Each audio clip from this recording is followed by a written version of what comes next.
Could you imagine never really knowing where you were, so you just wandered around looking for something familiar to you? Or looking in the mirror and not recognizing who you see, so you're startled? Or being face to face with a family member and asking them, "Who are you?" Guys, this is something those with Alzheimer's disease feel every day of their lives. The Alzheimer's Association defines Alzheimer's as being, quote, "a type of dementia that causes problems with thinking, memory, and behavior, with symptoms that start out slow but worsen over time, getting so severe that their daily tasks they have to complete are harder and harder to complete on their own." My name is Jessica DeVore, and before I worked at the facility I do today, I had no clue what it meant to have Alzheimer's, nor how to care for somebody with the disease. But since I have worked there 5 days out of the week for the past 3 years, it has taught me so much. Today, I would like to inform you guys more about what it means to have Alzheimer's, how it affects those suffering, and how to care for somebody with the disease. First off, I would like to tell you more about what Alzheimer's means. It is a very complex disease with many different aspects that take place over a long period of time. While reading an article I found on WebMD, I discovered that Alzheimer's was first identified in 1906 by Dr. Alois Alzheimer. He described it as plaques, which are tiny deposits that are scattered throughout the whole brain, are toxic to brain cells, so they tangle together, which cuts off the vital processes of the brain, causing them to die off and shrink. Here's a picture right here by Alok Mehta, and it shows on this side a healthy brain, the brain of a healthy person right here, and on this side it shows somebody who has advanced Alzheimer's. You can just see the difference in the sizes of the brain. You can tell this one is shrunk due to the disease. So that's just a little picture describing that for you. Alzheimer's comes on very slow at first, and it may be hard to detect there's a problem. I found this chart on WebMD that breaks down the different stages to you and describes them. Each stage I put a little description under them. So stage 1 is normal outward behavior. In this stage, there are normally no symptoms. So stage 2 is very mild changes, like they might not remember something, a word that they're trying to get out, so they just sit there and they're puzzled, or they might misplace things in their house. So stage 3 is mild decline, and in this stage their thinking and reasoning may be altered. They might not remember something that they were just doing or something they just looked at, or they might ask questions repetitively. So stage 4 is moderate decline, and in this stage, they might forget something about themselves, like where they live, or where they lived growing up, or who they dated, or who they were married to. They might not remember these things, or they might not know what month or season it is, or they usually can't cook or clean or do anything like that by themselves anymore. So that's stage 4. Stage 5, sorry guys. Stage 5 is moderate severe decline, and in this stage they might lose track of where they are. They might not know where they live, or their address, or their phone number, or stuff like that. So stage 6 is severe decline, and in this stage they might not know who somebody is. They might be face to face with their daughter and think it's their mom. Stage 7, which I have here on the back, is very severe decline, and in this stage their basic abilities such as eating, drinking, swallowing, breathing, those things fade during this stage. So that now that you know more about what Alzheimer's means, I want to tell you how it affects those who are living with the disease. Those who suffer with Alzheimer's are very emotional. They have so many different emotions going on all the time. It affects their cognitive memory, which is their memory that makes it difficult for them to comprehend and communicate with others.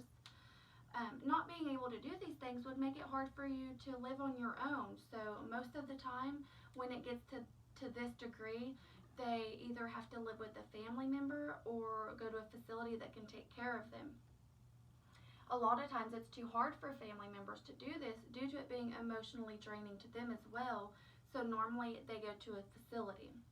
So either living at a facility at home, it doesn't matter which one, it can be emotional towards the one that has Alzheimer's because they might not think their family ever comes to see them just because they don't remember, when in reality their son or daughter or granddaughter could have just came had lunch with them 10 minutes ago, and they just can't remember. So it can be very sad.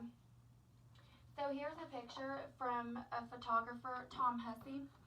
And it just shows somebody with Alzheimer's right here, and then them looking in the mirror to how they see themselves right here. So this just illustrates how they see themselves, and it's because of their short-term memory being gone that this is the last image they remember themselves being like. They don't see themselves as somebody elderly. They think they're still in their younger days. So Alzheimer's doesn't only affect them emotionally, but it affects them physically as well. Their coordination is gone, and so that means that they might not be able to walk anymore, like everything's kind of off balance.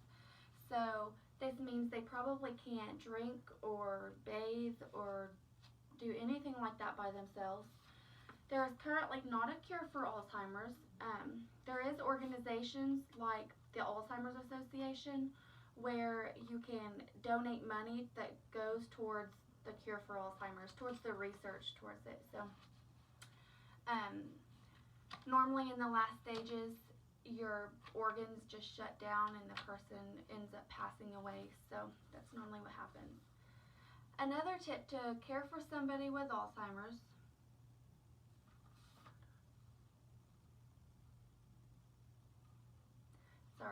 Now that you know how to properly, now that you know what Alzheimer's means, how it affects those living with the disease, and I would like to share with you how to care for somebody with the disease. A lot of people who care for somebody with Alzheimer's knows it can be very frustrating. They normally can't remember much. They ask questions over and over again. So I want to give you a few tips on how to properly care for somebody with the disease. So my biggest tip to you is to just redirect them. If they're asking you, where's my son, where's my mom, where's the school bus, why are they not picking me up? They're normally frantic about stuff like this. So what I can tell you to do is just redirect. If they ask where their husband is or their wife, don't tell them that they're dead. Just redirect them and say, hey, how about we go get a drink? I'm getting thirsty, aren't you? Or it's a pretty day outside, let's go for a walk. Just take their mind off of it. I read in a magazine by Christine Lehman that you should just go with it. Whatever they're telling you, just go with it. If y'all are listening to music and they're like, oh yeah, I used to date the lead singer from the Beatles, don't belittle them and say, oh, you didn't date somebody famous. Just go with it and say, oh really, which one did you date? There's no harm in going along with it. Another tip of caring for somebody with Alzheimer's is create a photo album like this one. A lot of times they don't know who people are, and so they'll be wandering around their house. So what you can do is get a photo album and label them. So when they're looking through stuff, they will have a sense of comfort, and knowing who these people are, it might make them feel good. I just got 2 pictures of me and my sister, and then one of my sister, one of my cousin, and I just labeled them. So that is something you can do. My grandma's brother actually has Alzheimer's, and there was one night that him and his wife were in bed asleep, and he got up and she was like, oh, he's just in the restroom, he'll be back in a minute. Well, it turned out he was gone 15-20 minutes, and so she went looking for him, and he was in the living room with pictures scattered all over the floor, and he had tears in his eyes, and he said, I know where I am now, I think I'm at home. I recognize these people in the picture. This is my family. So that's just an example of how I have actually seen that work and seen it help somebody.